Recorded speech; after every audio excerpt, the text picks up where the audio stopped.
Hello प्यारे बच्चों, कैसे हैं आप लोग? कैसे चल रही है आप लोगों की तैयारी? ऑब्जेक्टिव तो अच्छा खासा हम लोगों ने प्रैक्टिस कर लिया है और बहुत अच्छे से तैयारी हो भी गई है। कुछ एक चैप्टर के बाकी हैं, जैसे वेब ऑप्टिक्स का ऑब्जेक्टिव अभी बाकी है, बट जल्द ही हम लोग उस वाले सेशन को भी एंड कर लेंगे। बेटा, आज वेब ऑप्टिक्स का एक बहुत ही खतरनाक टॉपिक मैं आप लोगों के सामने लेके आया हूं, और इस टॉपिक को आप इतना अच्छे से समझना ना कि अगर ये आपको दिख जाए, और मुझे लगता है कि इस बार के 2025 के बोर्ड पे आपको ये पक्का दिखेगा, आपके फाइनल पेपर में ये एक सवाल बेटा पक्का दिखेगा। और मैं इसीलिए इसको एक इंडिपेंडेंट वीडियो के फॉर्म में लेके आया हूं, ताकि जब भी आपको लगे कि नहीं सर मुझे इस वाले पे थोड़ा सा ध्यान देना है, और मैं बता देता हूं 95% बच्चों को ये टफ लगता है, लेकिन आज से ये चीजें आपको टफ लगनी बंद हो जाएंगी, और 5 नंबर में अगर आपको ये दिखेगा तो बाकी की तुलना में आप चाहेंगे कि यही वाले प्रश्न पर अटैक किया जाए। तो बच्चों, काफी शानदार टॉपिक होने वाला है, काफी महत्वपूर्ण है, तो इसको बड़ी ध्यान और एकाग्रता से देखेंगे। भाई साहब, है क्या? हाइगेंस के सिद्धांत के आधार पर परावर्तन की व्याख्या करनी है आपको।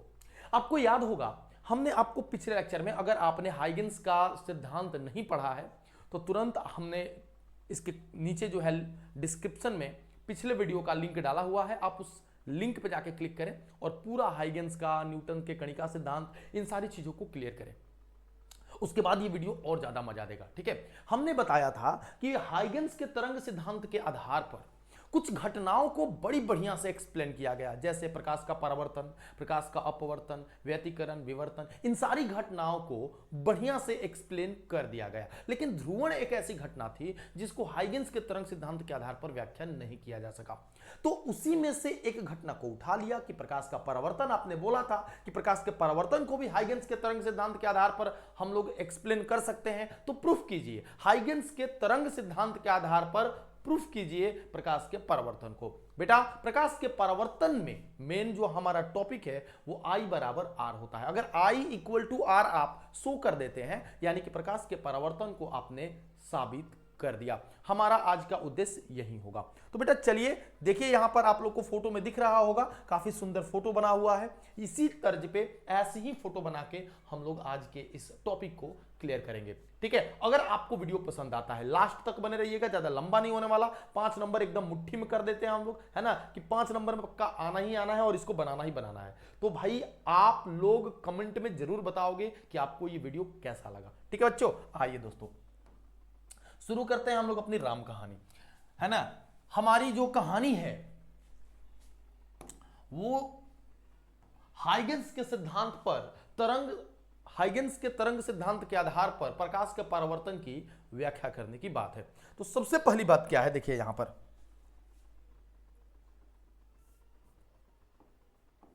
सबसे पहले हम लोग करेंगे पते की बात, कि हमारी पते की बात क्या है, मतलब हम लोग क्या जानते हैं, है ना। तो सबसे पहली बात तो आप समझ लो, सबसे पहले तो आप समझ लो कि ये अगर किरण है ना, ये अगर किरण है ना, पहली बात मैं बता रहा हूं पते की, ये अगर प्रकाश की किरण है ना, ऐसे प्रकाश की किरण जा रही है ना, ये प्रकाश की किरण है, तो हमारा जो तरंगाग्र होगा ये इसके लंबवत होगा, ये हमारा तरंगाग्र होगा, ये हमारा तरंगाग्र होगा। यानी कि तरंगाग्र जो होता है, वेवलेट्स जो होते हैं, वेव फ्रंट्स जो होते हैं, वो प्रकाश की जो गति जिधर हो रही है ना, प्रकाश जिधर जा रहा है ना, उसके लंबवत होगी। जैसे सपोज कर लो, आपको बोला गया कि भाई साहब यहां से एक प्रकाश गई ऐसे, बताओ यहां पर तरंगाग्र कैसे बनेगा, तो आप सीधे बोलोगे कि सर जी ये तरंगाग्र है हमारा, यहां से 90 डिग्री पे, ये हमारा क्या है, वेव फ्रंट है। अगर कोई बोले कि सर जी यहां से ऐसे कोई प्रकाश जा रहा है, तो आप यहां पे तरंगाग्र बताओ, तो आप बोलोगे कि गुरुजी यहां पर तरंगाग्र हमारा ये है, ये हमारा तरंगाग्र है, ये हमारा वेव फ्रंट है। ठीक है, तो सबसे पहली बात आपको, तरंगाग्र कैसे होते हैं, तो तरंगाग्र जो होता है प्रकाश संचरण की दिशा के लंबवत होता है। तरंगाग्र जो होता है प्रकाश संचरण की दिशा के क्या होता है, लंबवत होता है। यह बात आपको एकदम गांठ बांध लेनी होगी। प्रकाश, ठीक है, तरंग संचरण की दिशा के क्या होता है, लंबवत होता है। कि क्या होता है बेटा, लंबवत होता है। ये बात आपको ध्यान रखनी है, ये बहुत इंपॉर्टेंट खास बात है, ठीक है ना। ऑब्जेक्टिव में भी ये आपसे पूछ सकता है, यानी कि अगर प्रकाश का तरंग का संचरण की दिशा ये है तो हमारा तरंगाग्र किधर होगा, बताइए जरा। तरंगाग्र किधर होगा, ऊपर से नीचे ऐसे, ठीक है। ये हमारा तरंगाग्र होगा, ये वाला, यहां से 90 डिग्री का एंगल फॉर्म होना चाहिए। अब बात है कि प्रूफ क्या करना है आपको, है ना। प्रूफ करना है, क्या प्रूफ करना है गुरु? तो आपको बेटा प्रूफ करना है प्रकाश के परावर्तन को। प्रकाश का परावर्तन को प्रूफ करना मतलब कि आपको साबित करना है कि आई बराबर है किसके, आर के। आई बराबर है आपके किसके, आर के, ठीक है। क्लियर है, इतनी सारी बातें क्लियर है। यही आपका जो है ना मेन लैंग्वेज है जो स्टार्टिंग में आपको करनी होगी, स्टार्टिंग में आपको देनी होगी, ठीक है। अब आते हैं थोड़ी सी बातों पे कि हम लोग काम का करेंगे, है ना। कंस्ट्रक्शन, हम बात कर रहे हैं कंस्ट्रक्शन की, ठीक है। आइए, प्रकाश का परावर्तन, तो सबसे पहले एक काम करते हैं बेटा, एक हम लोग परावर्तक सतह यहां ले लेते हैं। ये देखो, ये हमारा परावर्तक क्या है, सतह। थोड़ा टेढ़ा हो गया ना, थोड़ा टेढ़ा होगा ना, कोई बात नहीं, इसको सीधा कर लेते हैं, ठीक है। अभी सीधा है क्या, अब छोड़ो, जो भी हो इतना चलेगा, ठीक है। ओके सर, ठीक है। अब देखो, यहां से हमने बोला कि यहां पर एक प्रकाश की किरण आई और देखो यहां पे टकराती है। ये हमारी कौन सी किरण है बेटा, आपतित किरण है बेटा। ये अंश कौन सी किरण है, आपतित किरण है, ठीक है। और ऐसी किरण को, एक और किरण को हम लोग यहां पर इंसिडेंट कराते हैं। देखो यहां पे सेम टू सेम किरण है ना, सेम टू सेम है, ठीक है। ये भी हमारी क्या है, इंसिडेंट किरण है, ठीक है। अच्छा एक बात बताओ बेटा, ऐसा एक बात बताओ, यहां से ये किरण परावर्तित होगी और परावर्तित होकर कैसे जाएगी, ऐसे जाएगी। ये परावर्तित किरण है और ये वाली किरण परावर्तित होकर कैसे जाएगी, ऐसे जाएगी। देखो, ये जो आपको मैंने पीला वाला कलर दिखाया ना, पीला वाला कलर जो दिखाया ना, ये पीला वाली कलर जो है हमारा क्या है, परावर्तित किरण है। ये भी हमारी परावर्तित किरण है, ठीक है। कौन सी किरण है, एक सेकंड, परावर्तित किरण, ठीक है। और वैसे ये भी हमारी कौन सी किरण है, परावर्तित किरण। जिस तरह से भाई साहब ये व्हाइट वाले आपतित किरण है, वैसे ये हमारे कौन सी किरण है, परावर्तित किरण, ठीक है। ओके, अब देखो जरा ध्यान से, अब देखो जरा ध्यान से, यहां पे कौन सी बातें आ रही हैं। अब मैं क्या बता रहा हूं कि जैसे ही यहां पर ये किरण आपतित हो रही है, जैसे ही किरण ये यहां से आपतित हो रही है, ठीक है, यहां से परपेंडिकुलर ड्रॉ कीजिए। यहां से क्या कीजिए आप, परपेंडिकुलर ड्रॉ कीजिए। परपेंडिकुलर ड्रॉ कीजिएगा तो ये यहां आप पर मिलेगा, मान लीजिए सपोज कर लीजिए ये आपका ए है, ये आपका बी है, तो मान लीजिए हम लोग यहां पर A1 पे मिला, ठीक है। यहां से परपेंडिकुलर, ये देखो मैंने क्या बोला, यहां पे देखो आप कि यहां पे ये आपतित किरण पे था, तो आपतित किरण पे हमने 90 डिग्री का एंगल फॉर्म किया, आपतित किरण पे 90 डिग्री का एंगल फॉर्म किया, जो कि ये एक पर मतलब क्या है हमारा, हमने बोला कि देखो यहां पर सेम सी बात, ये हमारा व्हाइट वाला आपतित किरण है, और यहां पर अगर हम खींचना चाहते हैं तरंगाग्र को तो हम ऐसे ही ना खींचेंगे जी, ऐसे ही ना खींचेंगे। तो वही वाला हमने यहां से 90 डिग्री पे क्या किया, यहां पर यहां पे ड्रॉ कर दिया, जो कि यहां पर भी अपना क्या बनाएगा बेटा, 90 डिग्री बनाएगा, ठीक है। यहां पर भी क्या बनाएगा, ये 90 डिग्री बनाएगा, क्योंकि ये दोनों के दोनों क्या है, समांतर है, एक ही डायरेक्शन में हमने भेजा है। तो अगर ये इसके 90 डिग्री पे है तो इसके साथ भी 90 डिग्री बनाएगा। समझ रहे हो ना मेरी बात को, मैं जो बोल रहा हूं, ये और ये अगर पैरेलल है तो अगर इस पर आप 90 डिग्री ड्रॉ करते हो तो सामने वाला पे 90 डिग्री होगा, सामने वाले पे 90 डिग्री होगा, सेम एंगल फॉर्म करेगा। ये 90 डिग्री है तो ये भी 90 डिग्री होना तय है ना। तो इसीलिए मैंने बोला सामने वाले पे भी 90 डिग्री होगा। ओके, तो ये तो हमारी आपतित किरण पे हो गई। अब यहां पे ये आपकी परावर्तित किरण है, ये कौन सी किरण है बेटा, परावर्तित किरण है। ये पीली वाली कौन सी किरण है, परावर्तित किरण है। अगर मैं इस पर तरंगाग्र ड्रॉ करना चाहूं तो यहां पर आपको 90 डिग्री बनाना पड़ेगा, बहुत इजीली। ये देखो, ये हम लोगों ने बीडीएस कर लिया, जो ये परावर्तित किरण पर तरंगाग्र है। जैसे मैंने बोला यहां पे देखो कि ये परावर्तित किरण ऐसे जा रही है, चुई ऐसे जा रही है, यहां से टकराकर कुछ, तो यहां पे जब आप आके ये परावर्तित हो रही है तो परावर्तित किरण पर अगर आप तरंगाग्र ड्रॉ करोगे तो यही ना होगा, ऐसे ही ना होगा। तो अगर यहां पे मैं तरंगाग्र ड्रॉ करना चाहूं तो यही ना होगा, जो कि यहां से 90 डिग्री बनाएगा। बिल्कुल आ रही बात समझ में ना, आ रही बात समझ में ना। मैंने बोला कि तरंगाग्र जो होते हैं, प्रकाश की किरण अगर जा रही है तो उसके लंबवत हमने दो तरंगाग्र ड्रॉ किए। एक तरंगाग्र ड्रॉ किया आपतित किरण पर, आपतित किरण यहां का टक, तो यहां से तरंगाग्र ड्रॉ कर लिया। परावर्तित किरण टकरा के गया तो यहां से तरंगाग्र ड्रॉ कर लिया। तो हमने दो तरंगाग्र ड्रॉ कर लिए। ओके बेटा, ओके। अब देखो जरा ध्यान से, अब देखो ध्यान से, मैं ये वाली चीज पूछना चाह रहा हूं आपसे कि ये वाली एंगल बताओ आप, ये वाली एंगल बताओ, फिर आप बेटा ये वाली एंगल बताओ। ठीक है, मुझे नहीं मालूम अभी, बट आपको बतानी है कि ये वाली एंगल कितनी होगी। ठीक है, चलो खैर अभी आ जाओ, अभी आ जाओ, थोड़ा सा मैं बात करता हूं। यहां पे तरंगाग्र टकराया, तरंगाग्र टकरा के खटाक से यहां गया, तरंगाग्र टकरा के यहां पे क्या गया, खटाक से यहां गया। अब यहां जाने के बाद, ये टकराने के बाद बेटा ये किस स्पीड से गया होगा, शू, यहां पे गया होगा स्पीड मतलब सी के स्पीड से, ये यहां पे टकराया होगा और टकराने के बाद प्रकाश की चाल से यहां पर पहुंचा होगा, है ना। तो यहां पे पहुंचा होगा तो ए डैश बी की लंबाई कितनी हो जाएगी, आप देख लो यहां से, आप देख लो यहां से ए डैश बी की लंबाई कितनी हो जाएगी। तो आप सीधे बोलोगे कि सर ए डैश बी की अगर मैं लंबाई पूछूं भी, ए डैश बी की लंबाई अगर मैं निकालूं भी, तो ये प्रकाश की चाल से अगर टी समय लगता है इसमें जाने में, तो ये सी इंटू टी, सेम टाइम बाबू यहां से यहां तक इसको जाने में भी लगा होगा, तो ये भी जो है सी और टी से जा रहा होगा। मेरी बात को समझ में आ रही है, ये भी बात सी और टी से जा रहा होगा। तो आपका ए डैश बी डैश ही, और यहां से ए बी डैश भी, ए बी डैश भी, ये भी हमारा सी टी ही हो जाएगा, ये दोनों सी टी ही हो जाएगा। ठीक है, क्योंकि तरंगाग्र जो होते हैं बाबू प्रकाश की चाल से गति करते हैं, तो यहाँ पे जैसे खचाक से टकरा के गया होगा, ये भी प्रकाश की चाल से, और जब यहाँ पे ये तरंगाग्र गया होगा तो ये भी प्रकाश की चाल से, दोनों प्रकाश की चाल से, तो सी टी हो जाएगा। अब आओ, ये वाला एंगल कितना होगा मुझे नहीं मालूम, ये वाला एंगल कितना होगा मुझे नहीं मालूम। ठीक है, एक काम करते हैं, यहां से एक नॉर्मल ड्रॉ करते हैं, ये तो आई होगा, ये तो आई होगा। ठीक है, ओके सर। तो ये जब आई होगा तो आपने बोला कि ये पूरा 90 डिग्री है, आपने बोला, मेरी बात को ध्यान से समझिएगा, ये आपने बोला आई है, ओके सर मान लिया हमने, क्योंकि आप तो उनको क्या, आई क्या होता है, आई क्या होता है नॉर्मल, यानी कि नॉर्मल आपतित किरण के बीच की कोण, आपतित किरण के बीच का कोण होता है। भाई ये नॉर्मल है, ये जो हमने ड्रॉ किया है वो नॉर्मल है, ये जो हमारी आपतित किरण है, तो नॉर्मल और आपतित किरण के बीच के कोण को आप क्या बोलोगे, आपतन कोण बोलोगे, आई बोलोगे। ठीक है, ओके। अब आपने बोला कि ये सर कंप्लीट 90 डिग्री है, तो आप ये बोलो आई, ये कंप्लीट 90 डिग्री, तो मुझे लगता है कि ये वाली जो हो जाएगी 90 माइनस आई हो जाएगी, 90 माइनस क्या हो जाएगी, आई हो जाएगी। ठीक है, 90 माइनस क्या हो जाएगी, आई हो जाएगी। अच्छा अब मेरी बात सुनना, ये पूरा कंप्लीट कितना है, ये पूरा कंप्लीट कितना है, ये पूरा कंप्लीट 90 है, ये पूरा कंप्लीट कितना है, 90 है। अब 90 में से आपने 90 माइनस आई को घटा दिया, तो ये वाला मिल जाएगा। मेरी बात को ध्यान से समझिएगा, ये कंप्लीट 90 डिग्री, और ये कंप्लीट 90 डिग्री में से हमने क्या माइनस किया, 90 माइनस आई। ये कंप्लीट 90 डिग्री में से हमने क्या माइनस किया, 90 minus I, 90 minus I, it becomes 90 minus 90 और प्लस में आई, ये खत्म, बच गया हमारा केवल आई। यानी कि बेटा ये वाला जो एंगल आएगा ओनली आई आएगा, ये वाला जो एंगल आएगा ओनली क्या आएगा, आई आएगा। आगे बात समझ में, आगे बात समझ में, चलो ठीक है। वैसे ही हम यहां पे काम करने वाले हैं, यहां पे काम करने वाले हैं,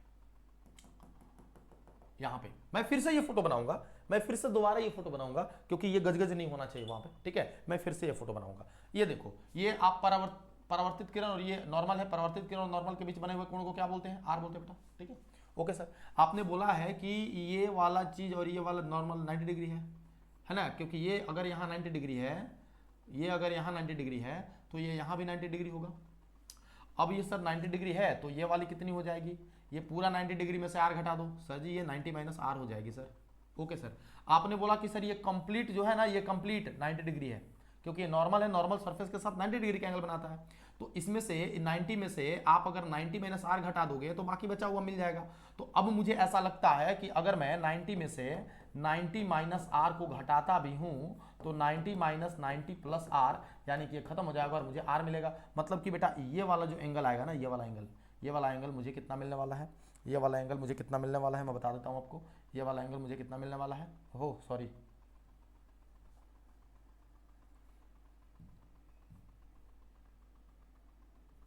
ये वाला एंगल मुझे कितना मिलने वाला है, आर मिलने वाला है। ओहो, ये वाला एंगल मुझे कितना मिलने वाला बेटा, ये वाला मुझे एंगल आर मिलने वाला। ठीक है, ये वाला एंगल मुझे आर मिलने वाला। तो ये आई कैसे हुआ, ये आर कैसे हुआ, एक्यूरेट क्लियर हो गई बात। ये आई कैसे हुआ और ये आर कैसे हुआ, क्लियर हो गया। ओके, तो मैं चाहता हूं कि इसका एक फ्रेश फोटो बनाऊं फिर से, है ना। आ जाओ, कोई दिक्कत नहीं है, कोई दिक्कत नहीं, इजीली समझ आना चाहिए। ठीक है, यहाँ पे फिर से मैंने वो सरफेस ड्रॉ कर दिया, यहाँ पर फिर से, वो तो मैंने आपको आई और आर को समझाने के लिए वो थोड़ा सा वो चीजें हो गई हैं।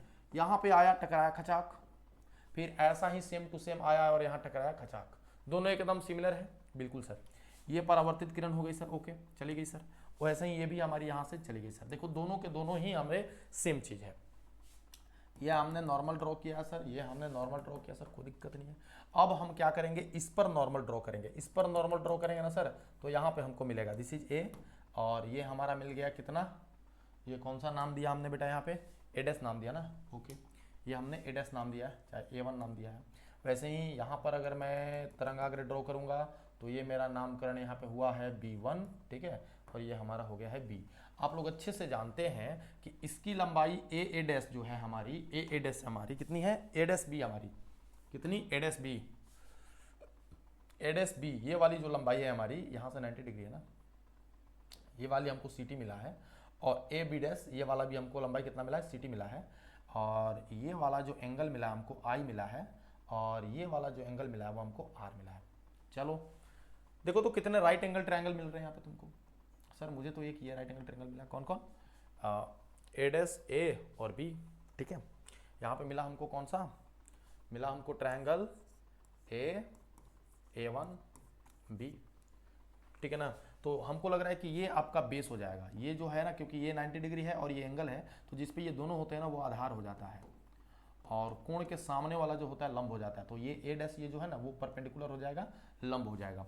तो अगर मैं यहाँ से साइन आई निकालना चाहूँ, अगर मैं बेटा यहाँ से साइन आई निकालना चाहूँ, तो मुझे ऐसा लगता है कि साइन आई बराबर मेरा कितना हो जाएगा, साइन आई बराबर होता है P/H, P/H यानी कि लंब बटा कर्ण। तो ये लंब है हमारा ए dash B, a dash B बेटा हमारा लंब है, और कर्ण हो जाएगा हमारा ये ए बी, ठीक है बेटा, ए बी, ओके फाइन। सो हमने कर दिया यहाँ पे इतना, इक्वेशन नंबर 1। अब दूसरा राइट एंगल ट्रायंगल ABB, ठीक है, ट्रायंगल ABB, और यहाँ से मैं क्या निकाल पाऊंगा, साइन आर निकाल पाऊंगा, ठीक है। यहाँ से साइन आर यदि निकालता भी हूँ तो मेरा ये वाला बेस हो जाएगा, मतलब आधार हो जाएगा, और इसके सामने वाला मेरा लंब हो जाएगा, तो ये लंब हो जाएगा, ठीक है। तो और ये कर्ण हो जाएगा मेरा, ये दोनों के लिए हिपोटेन्यूस मतलब हाइपोटेन्यूस है और ये कर्ण है। तो अभी मैं क्या करने वाला हूँ बेटा कि इसमें भी साइन आर निकालने वाला हूँ, क्या निकालने वाला हूँ, साइन आर निकालने वाला हूँ। साइन आर निकालूंगा, साइन आर मतलब साइन आर, साइन आर होगा लंब बटा कर्ण, लंब सामने वाला कौन है, AB1 डिवाइडेड बाई कर्ण क्या है, AB है, ठीक है। So let's come to the point. यहाँ पे मैंने बोला कि भैया जी ये इक्वेशन नंबर 2 है, ओके। अभी मैं क्या करने वाला हूं, अभी मैं समीकरण 1 को भाग मारने वाला हूं 2 से, 1 को भाग मारने वाला हूं किससे, 2 से। तो sine i upon sine r हो जाता है, ठीक है, sine i upon sine r हो जाता है बेटा, और बराबर में ये हो गया ए डैश बी बटा a b, a dash b बटा में आपका हो जाएगा ए बी भागा a b dash, a b dash अब बटा में हो जाएगा हमारा बेटा ए बी। ये ए डैश भी नहीं है, ए वन बी है, मतलब सेम चीज है, ठीक है ना। सो ए वन बी मतलब इसको आप ए वन बी कर लो, ठीक है। यहाँ पे भी ए वन बी ही कर लेना, ए वन बी ही कर लेना यहाँ पे भी, क्योंकि हमने ए वन बी ही लिया है। बहुत आसान चीज है, बहुत आसान चीज है, बहुत ज्यादा परेशान नहीं होना होता इसमें। ये ऊपर चला गया ए बी और नीचे आ गया ए बी डैश। चलो खत्म करो यहाँ से दोनों को। अच्छा A1 भी कितना है सर, A1 भी कितना है सर, A1 भी सर CT है, और AB1 भी जो हमारा सर है, AB1 भी जो है ना हमारा AB1 वो भी हमारा CT ही है, दोनों CT है, ठीक है। चलो ये भी हमारा CT है और ये भी हमारा CT है, चलो इनकी CT बजा देते हैं और हो जाएगा 1। तो sine i by sine r बराबर 1 बेटा, sine i equal to sine r. अब एक बात बताओ बेटा कि जब साइन आई और साइन आर दोनों आपस में बराबर हो गए, ध्यान देना, ठीक है, यदि I एवं R छोटे हों तो आप तो अच्छे से मालूम है कि I तथा R यदि छोटे हो ना तो साइन I लगभग I के बराबर हो जाता है और साइन R लगभग R के बराबर हो जाता है। तो देखो यहाँ पे I और R आपस में बराबर हैं, ये बात प्रूव्ड हो गई और यही हमें प्रूव करनी थी। तो बेटा आप यहाँ पे देख सकते हो कि हमें प्रूफ करना था क्या, हमें प्रूफ करना था कि I बराबर R होता है, और हमने खूबसूरत तरीके से एक बेहद आसान तरीका से हम लोगों ने इसको प्रूफ कर लिया। तो बेटा ये 5 नंबर आपकी गिरफ्त में आ गई है काफी साधारण तरीके से, और मैं चाहूंगा कि अगर एग्जाम में आए तो आप इसको जरूर बनाएं। कैसा लगा वीडियो आप कमेंट सेक्शन में जरूर बताएं। Thank you.